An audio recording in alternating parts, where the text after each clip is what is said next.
Hi everyone, তোমরা কেমন আছো? আশা করি তোমরা খুব ভালো আছো, আর আমিও খুব ভালো আছি। সো অনেক দিন পরেই আমি চলে এসেছি নতুন কিছু রেসিপি নিয়ে। আশা করি তোমাদের ভালো লাগবে। আমি তো বাড়িতে ট্রাই করে খুবই ভালো লেগেছে। তোমরা অবশ্যই, যাদের পছন্দ হবে তারা অবশ্যই বাড়িতে ট্রাই করো। তো চলো আর বেশি বকবক না করে ভিডিওটা স্টার্ট করা যায়। প্রথমেই একটা বাটিতে আমি 300 গ্রামের মতন ছানা নিয়ে নিয়েছি। এরপরেই ছানাটাকে বেশ ভালো করে মিক্সিতে ব্লেন্ড করতে হবে। এরপরেই অন্যদিকে আমি কড়াতে 2 কাপ দুধ নিয়ে নিয়েছি। তোমরা চাইলে 1.5 কাপও নিতে পারো, আমি 2 কাপ নিলাম। সো তারপরেই আমি দিয়ে দেব চিনি। 3 চামচ চিনি নিলেই যথেষ্ট, যে যেমন মিষ্টি খায়। আমার বাড়িতে সুগার রোগী আছে, তো আমি বেশি চিনি দিলাম না। এরপরেই দেখো কি সুন্দর ফুটে উঠছে দুধটা। একদম ফুটে উঠলে আমি এরপরেই সাথে সাথে যেই ছানাটা ব্লেন্ড করে রেখেছিলাম ওই ছানাটাকে আমি দিয়ে দেব। ছানাটা দিয়ে খুব ভালো করেই মিশিয়ে নিতে হবে দুধের সাথে, না হলে কেমন একটা ডেলার পাকিয়ে যাবে। বাবা, তোমরা হয়তো ভাবছো কি হলো, এ তো ডেলা পাকিয়ে গেল।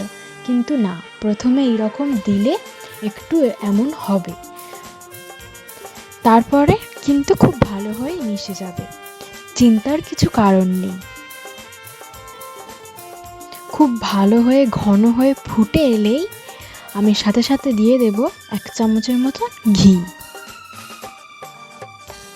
দেখো কি সুন্দর একদম ঘন হয়ে গিয়েছে ছানাটা দিয়ে। হ্যাঁ, বলে রাখি একটা কথা, ছানাটা দিয়ে কিন্তু গ্যাসের ফ্লেমটা মাঝারি রাখতে হবে, বেশি জোরেও না আর বেশি আস্তেও না। দেখো কি সুন্দর একদম ঘন হয়ে গেছে। এই রকম ঘন হলেই তবে কিন্তু আমি ওপর থেকে একটু এলাচ গুঁড়ো ছড়িয়ে দেব। এলাচ গুঁড়ো ছড়িয়ে দিয়ে বেশ ভালো করে একটু নেড়ে নিতে হবে। এর ঠিক পরেই অন্যদিকে আমি একটা প্লেটে সাদা তেল একটু ব্রাশ করে নেব। তার ঠিক পরেই আমি ওই মিশ্রণটা দিয়ে দেব প্লেটে।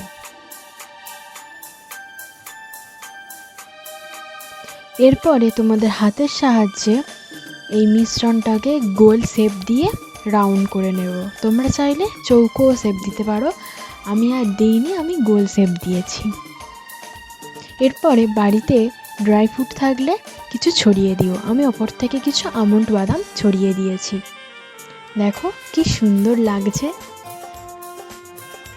যেমন দেখতেও দুর্দান্ত হয়েছে, খেতেও কিন্তু অসাধারণ। প্লিজ তোমরা বাড়িতে ট্রাই করো এটা। এরপরে 1 ঘন্টা রুম টেম্পারেচারে রেখে তোমরা এটাকে কেটে নিতে পারো। দেখো কি সুন্দর একদম পিস হয়েছে। চৌকো চৌকো পিস করে প্লেটে সাজিয়ে সবাইকে সার্ভ করুন।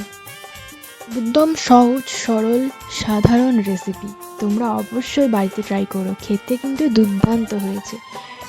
যে না ট্রাই করবে সে কিন্তু মিস করে যাবে কালাকাদ।